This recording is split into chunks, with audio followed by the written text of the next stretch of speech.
तुम लोग कहाँ से आयल बड़ा? सुनिए के पत्नी दे हाँ तो हमनियों के चल नहीं है जमाना में अरे अल्लाह छुटवा सा तू लोग साला ली फपिया है तोरा कोई पत्नी है रे?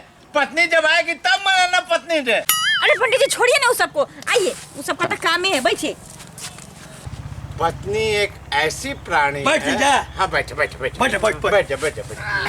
प्रेम से बोलिए पत्नी की जय। हाँ तो हे भक्तजनों, पत्नी एक ऐसी प्राणी है जो किचन में पाई जाती है। पत्नियां अक्सर अपने हस्बैंड पे चढ़ी रहती हैं। हाँ सब पत्नी। हाँ इसलिए कि लोग के आओ कहीं चढ़े के मौका ना मिलेला तो हस्बैंड पर चढ़ी। हाँ तो पत्नियां जो है वो अक्सर अपने हस्बैंड को मुट्ठी में रखती हैं।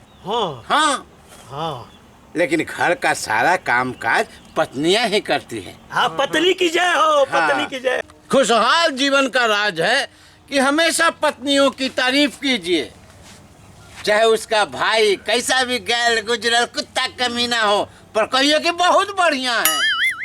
पत्नी कैसा भी बदसूरत हो, पर उसको कहिए कि बहुत सुंदर हो। ये खुशहाल जीवन का राज है बाबू। I love you darling। I love you too। Same to। प्रेम से बोलिए पत्नी देवी की जय। इसी बात पे सब लोग अपने अपने घर की ओर जाएं। जैया। हाँ हमनी के कब मनाई जे पंडित जी? ये मने बका जे मना लेती, घरे बिजली उजली नहीं खे। अच्छा अच्छा मना लीजिए, मना तो लीजिए। लोग बैठ के मना ला, हम लोग अंदर जाता नहीं। चल चल चल के चल। चल चल सीख लेनी सीख प्रसादिया ले ले ले ले ले ले। भुआरी ना मिलल, भुआरी के प्रसादी मिलल हूँ। चल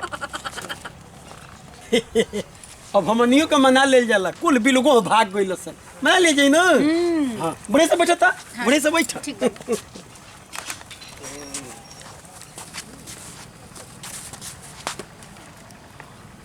बड़े से बैठ।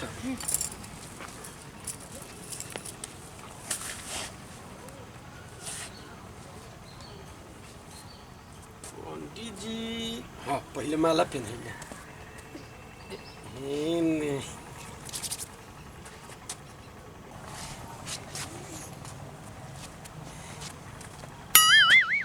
ई का फूल है कोबी के पंडित जी गेना का फूल ले रहनी है।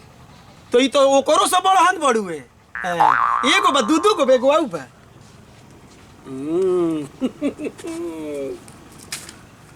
पंडित जी के नाम मिलल हो, हम बड़ी लुका के लिए नहीं है। कैसे ना दिखाओ रही का? चोरा के रख ले रहनी है। हां पंडित जी ले काम करीला।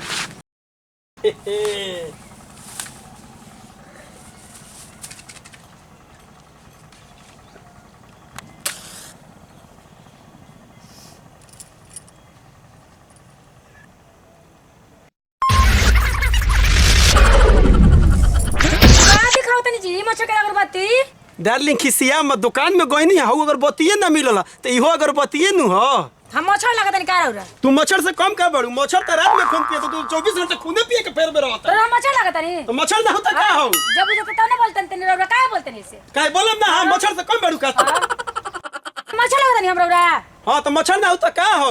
जब बुझे तब रौरा कुछ बोलतन नहीं, ये पूजा पाठ करत नहीं।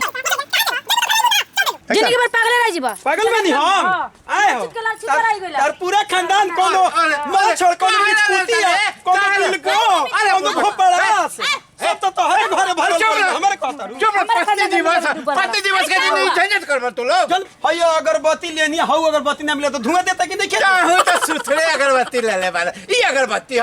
अरे मच्छर भगावे वाला कोनो एथी पूजा पाठ वाला अगरबत्ती है। मेहरारू मच्छर नहीं बड़ी सा 24 घंटा खूने खींचत तरी सो हम मच्छर से तो यौ डेंजर मच्छर बड़ी सा। ई तो ठीक कहता है एकदम पत्नी मच्छरे होकर ले। का बोले? हम कुछ ना बोले, चुप रहिए। हाँ ये मच्छरे ना इनके घरे बिलगो अलिल घोपड़ा ठीक बा सारा मगरमच्छ के खदान नहीं कर पूरा घर। ए बाबू आज पत्नी दिवस है। सुन लो दोनों मन मेरे कर। अरे आज पत्नी दिवस है, दोनों कोई मेल मिलाप से रहा। रोज रोज तो झगड़ा करेलू लड़िए रोज, मगर आज तो कम से कम मेल मिलाप से रहा। पंडित जी हम ना लड़नी है ई सब तो लड़की बड़े।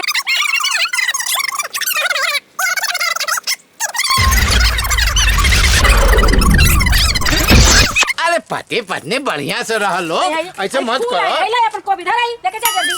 कैला धन लेके अच्छा खैबू न निकले दी नो कहानी नु कि सब बिलगो हियो मेहरारू नानु हियो अरे तहरा मेहरारू के रखे ना आवेला तहे इसके करता ना अगरबत्ती मच्छर के देखावे तो मेहरारू मारी ना खानदानी मच्छर बिलगो कोनो चिपकल ली कहा दे उल्टा मत बोल बात नहीं नो दुनिया बाबा तुम नहीं मत करो बना दे ठीक नो ए तू अपन घरे जाके चेक करे के बाबा पंडित जी के घर पे सब करवा अरे पूरा एकदम बिलगो के घरे भर मिल गई महाराज जी बिल्कुल अवतार लड़ा खानदान ए आज पत्नी दिवस काला लगा अरे गोल खींचता अरे फूलपत्ती सिंह काला लगा पत्नी दिवस अरे पत्नी दिवस गोर छुआ पत्नी के आज के दिन पत्नी डे हो किस डे हो हक डे हो कोनो डे हो लेकिन लड़ाई कभी बंद ना होगा नहीं होने वाला इसलिए आप लोग हमारे चैनल को बहुत सारा सब्सक्राइब करें शेयर करें और लाइक करें अब आप लोग लड़ाई की घंटिया जरूर दबा देना हाँ दबा दे तू खिसियाल बरू हर बात जरूर मनिए दर्शक घंटी अपना में ना पैसा होखे तो केहू के वाईफाई कनेक्ट को के बरियार दबा दी धक्का धक्का देखत रही ऐसा न के प्रणाम